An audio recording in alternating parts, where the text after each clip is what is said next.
you should be able to slide on your block. So I'll just go ahead and show my camera side first. So keeping the scapula down and back, keeping the spine super still, we're gonna internally rotate.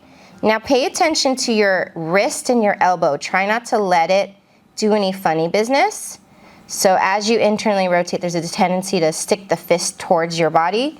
And then as you externally rotate, there's a tendency to stick the fist out. Try to keep everything very straight. If anything, maybe think about having it somewhat relaxed in the sense that you don't want it to be thinking about the movement.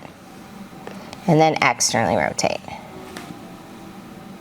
Now, if you find that your elbow is also sliding around a lot, you might be thinking on the internal rotation of pulling towards you.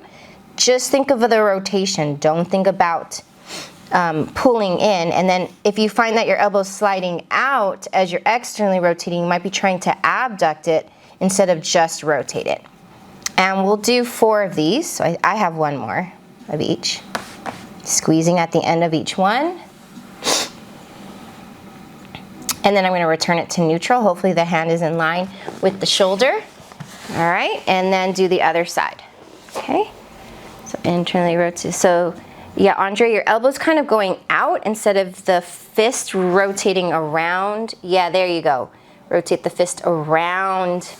Right. So he's really going to keep this drilled straight down. And then the fist rotates around.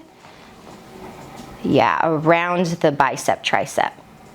And that should help prevent it from moving around a lot, okay? So think of the fist traveling around that elbow. That's really just deep in here. And then the fist traveling around the elbow.